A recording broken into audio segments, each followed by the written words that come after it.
For those of us who have never had any dealings with the military police, this is the image we are likely to have of them. Remote and vaguely threatening figures who spend their time giving out traffic tickets, picking up weekend drunks, or standing around bus stations looking for AWOLs.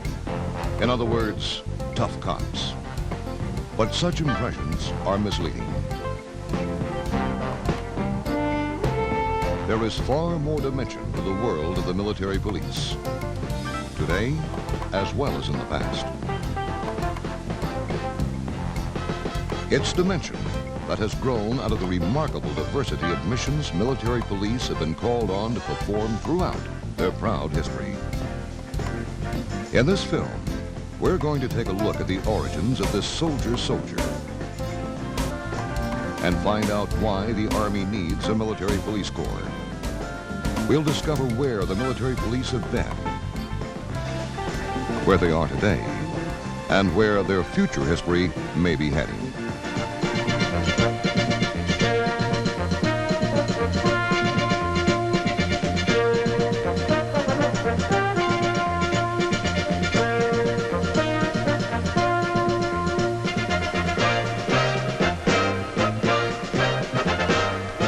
In their ever-expanding duties, military police play an indispensable role in today's Army. On paper, the Corps is one of the Army's youngest branches, but its traditions go back even before this nation was founded. Military police were known even in the armies of ancient times. But this proclamation by King Charles I of England is the first recorded notice of a provost appointment and duties. The American military police were originally created by George Washington to serve the Continental Army and were uniformed something like this. Though their orders called for them to be mounted on horseback and armed as light dragoons, they served primarily in the capacity of rounding up drunks, rioters, and deserters. Yet the Corps had performed a useful mission and was not forgotten. During the Civil War, the job of provost marshal was revived, and the military police were resurrected, this time on a much larger scale. Wearing these differently colored uniforms and called the Veterans Corps, they particularly distinguished themselves in the control of draft evaders and stragglers. To escape military obligations, thousands of men had been crossing to the far side of the Potomac River. But once military police patrols and checkpoints were set up, the straggler problem quickly became a thing of the past. By keeping more men in the ranks, the military police contributed substantially to the Union victory in 1865.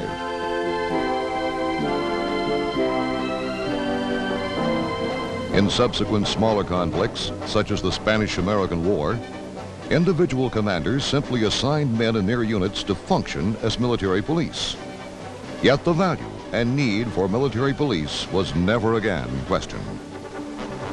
Still, it wasn't until the First World War that the Military Police Corps finally emerged as a formal part of the Army structure. When the United States declared war on Germany, the military problems of the Civil War repeated themselves, but on the much broader canvas of an international setting. Furthermore, the increasing complexity of warfare at that time made it clear that specially trained men were needed to carry out the growing number of tasks being assigned to military police. Seeking authorization, General Pershing wrote, "Experience dictates that the military police corps should have permanent personnel for efficiency. This organization is deemed absolutely necessary for our forces in Europe." As soon as possible, Pershing also ordered a training depot for military police to be set up in France. This General Headquarters Order number 200 in France, dated 9 November 1918, announced that for the first time, a uniform set of physical and mental qualifications were being established for those serving as military police. Pershing himself noted that the nature of military police responsibilities and duties requires an exceptionally high standard of intelligence, education, and physical condition. A private in this corps, he said, must possess all the qualities usually found in a non-commissioned officer. On the battlefield and in the trenches, military police could be identified by their red collar tabs. And it was in the First World War when the most familiar symbol of the Corps, the brassard, came into existence. Though it seems so natural to us now, the 1917 order read, officers and enlisted men, when actually on duty as military police, will wear a blue brassard on their left arm between elbow and shoulder, bearing the letters MP in white. In addition, a set of formal instructions like these were issued to every MP. After the war, in 1923, Pershing himself approved the crossed pistols as the official insignia of the Corps. And this symbolic pair of Harper's Ferry flintlock pistols, dating from 1806, is now on exhibit in the Military Police Museum at Fort McClellan, Alabama. But despite their gallantry over there, the military police had to wait until 1941 to be officially recognized as an integral part of our armed forces. This letter, dated September 26, 1941, and signed by Major General R.S. Adams, authorizing the Corps creation, signifies the birthday of our present military police.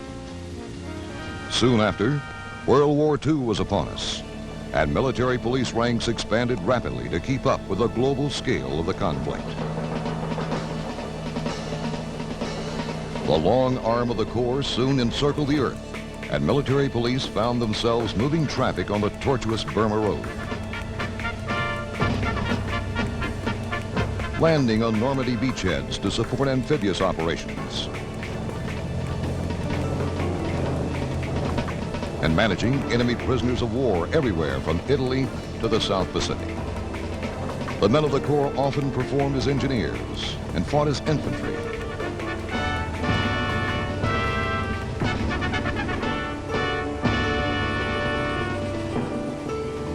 They were instrumental in achieving the first bridgehead across the Rhine, the famous bridge at Remagen.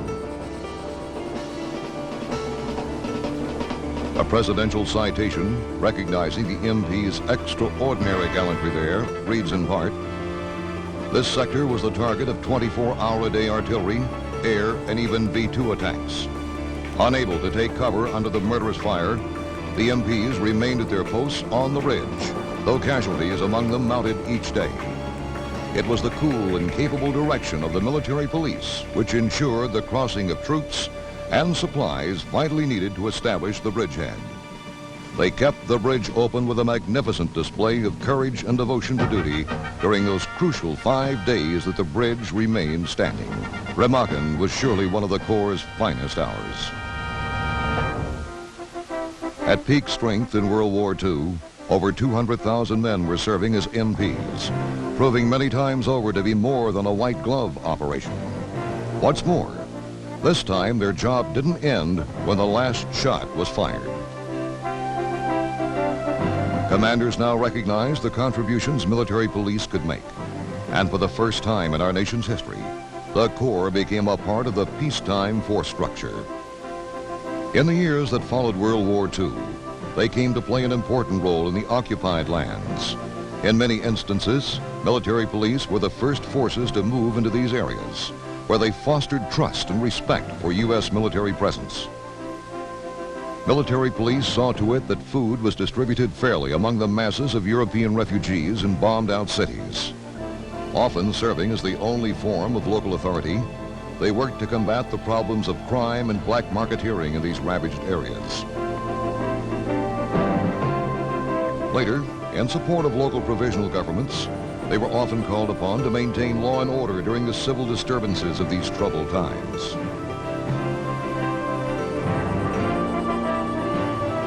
Gradually, as more normal conditions returned, the MP's jobs began to take on a more familiar look.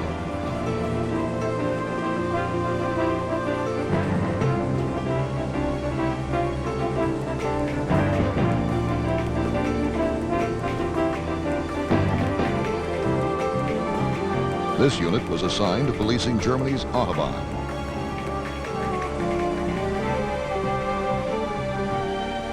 Though a training facility had been hastily established in the United States during the war years, It wasn't until 1947 that a school for military police was finally established. These early classes at Fort Gordon, Georgia, included lessons in police procedures, unarmed self-defense,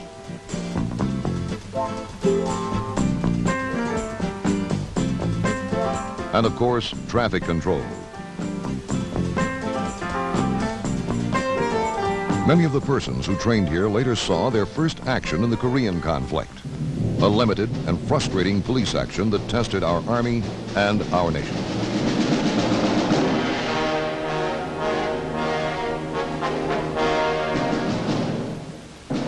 But in Korea, the military police added another dimension to their history, as all the lessons from World War II were put to the test.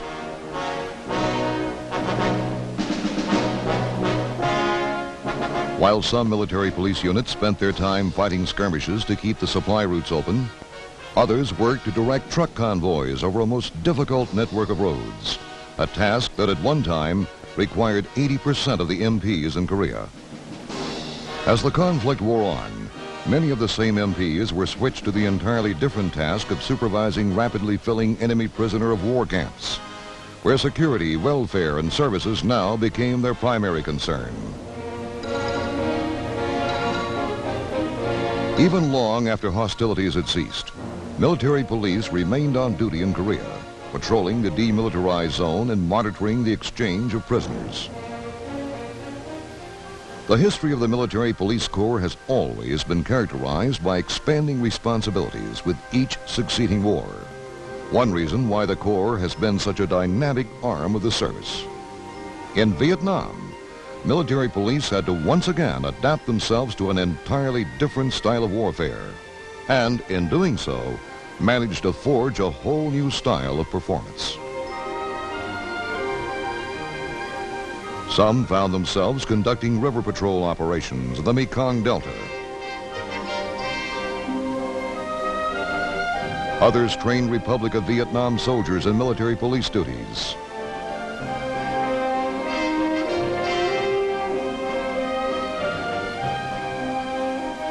Ran detainee hospital camps.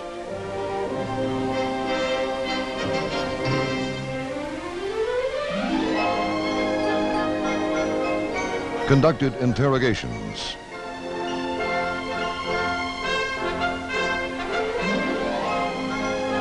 Or initiated stability operations.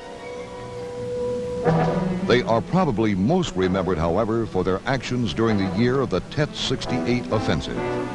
Many who were there say that it was the 716th MP Battalion that saved Saigon during the all-out enemy surprise attack that day. Paying tribute to the heroic unit that defended the U.S. Embassy, Ambassador Ellsworth Bunker wrote, "The alertness, aggressiveness, and tenacity of these men during the Viet Cong assault on the embassy thwarted the enemy from its goal of destruction." As a direct result of the combat capabilities they demonstrated in Vietnam, the Military Police Corps was, in 1968, designated as a combat support arm of the U.S. Army. There could have been no more fitting a testament to the Military Police Corps, an arm and a service. The rapidly changing nature of modern warfare means that the Military Police Corps must adapt its operations constantly to keep pace. These MP units are engaged in support of a river crossing operation. Yet the peacetime activities of the Corps actually account for a greater percentage of its overall effort.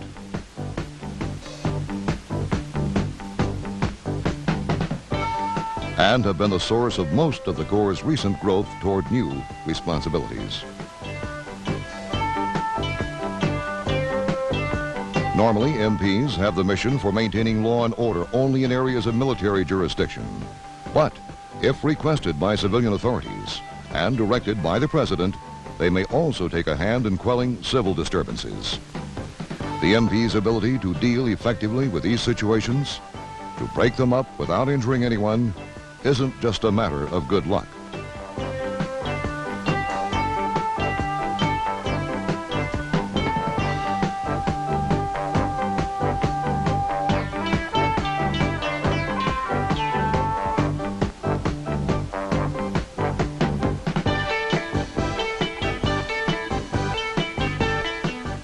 It's the result of crowd control training like this, in the classroom and in the field. Yet military police don't just respond to disruptive and criminal actions. The Corps actively works toward trying to keep them from happening in the first place through a variety of proven security methods.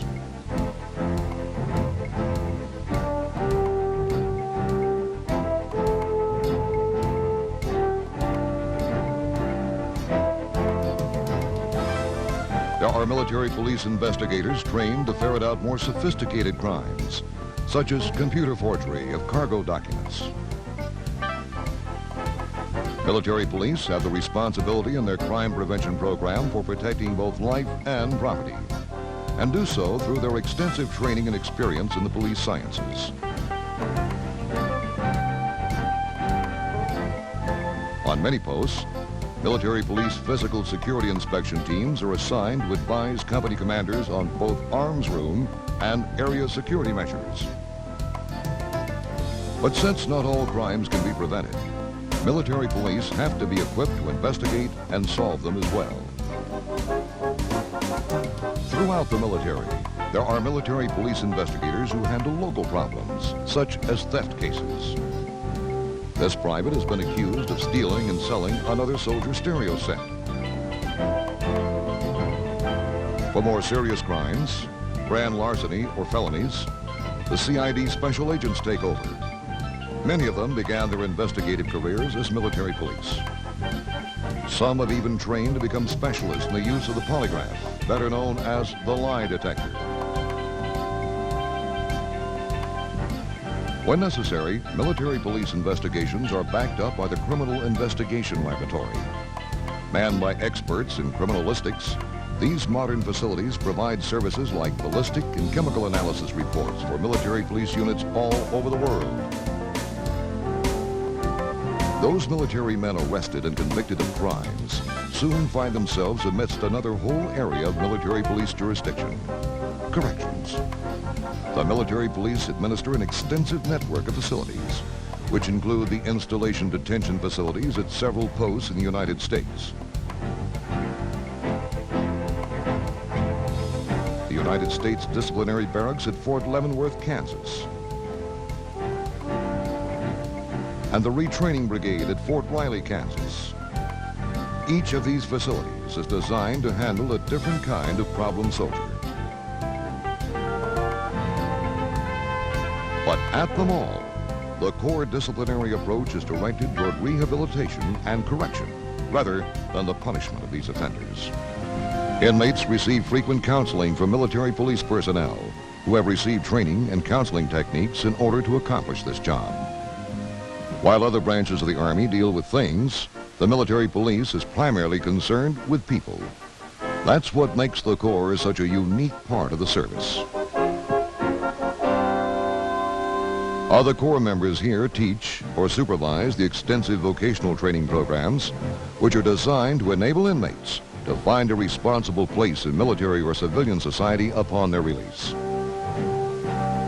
Looking at the career training opportunities and honor system privileges many of these offenders enjoy, it's clear that the confinement system administered by today's military police has come a long way since the dark days of Civil War prisons like Andersonville.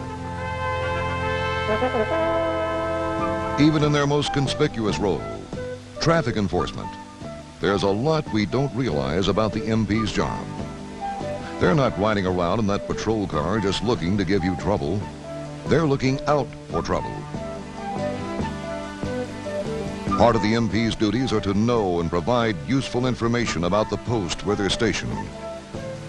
What's more, the military police devote considerable effort to work we don't often see, such as traffic pattern studies, which help eliminate accidents at dangerous intersections and curves.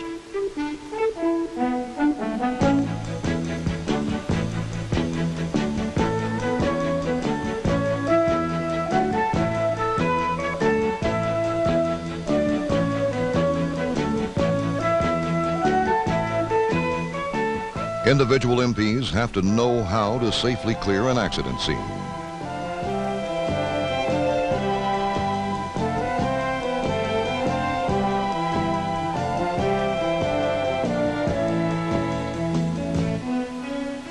take care of the injured,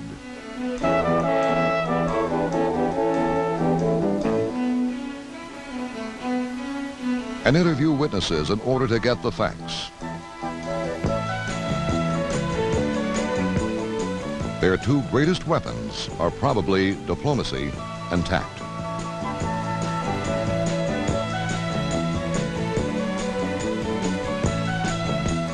And when they do latch onto a potentially dangerous individual, they have to know how to apprehend him without endangering themselves or any innocent bystanders.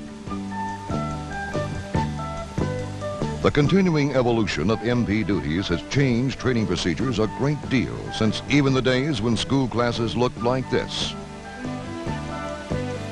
Over the years, training has grown more and more toward simulations of real-life situations.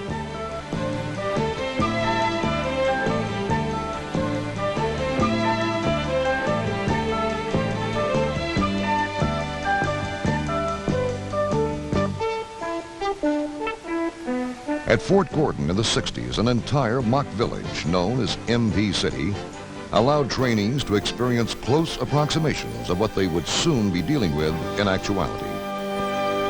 In 1975, the renovation of this military police campus at Fort McClellan, Alabama, marked the end of the Corps' search for a permanent home and the beginning of a new era for military police development.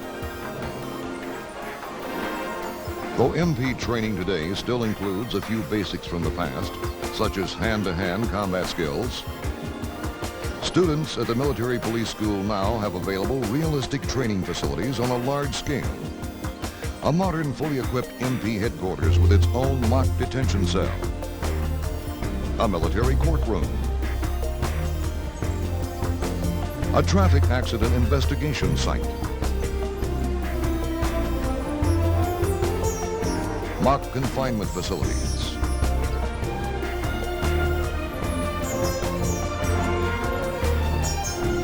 and even a model enemy prisoner of war internment camp.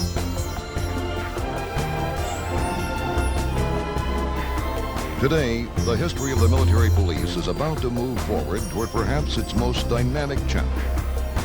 New graduates entering the Corps have a much greater choice of opportunities than ever before, and at the same time carry a greater responsibility. In recent years, there has been an increasing prevalence of violent public demonstrations. And at the same time, a greater emphasis on the constitutional rights of the accused. Even the nature of warfare itself continues to change rapidly. And new members of the Corps can expect to find more future emphasis on training in areas such as counterterrorism, stability operations, and rear area combat security, fields that will require more of the MP's attention in coming years. All of these represent new challenges and new demands for the military police of tomorrow. Today's military police are already confronted by situations requiring more judgment and more knowledge of psychology and criminology than were their predecessors of World War II. But as was true for those counterparts of the past, there is still a high value placed on the ability to make quick, sound decisions under pressure and the courage to persist in the face of danger. Next time you see the MPs, remember that they are more than law enforcement officers. They are symbols of a proud service that our forces around the world have come to respect and depend on. A service that is, and has always been, of the troops and for the troops.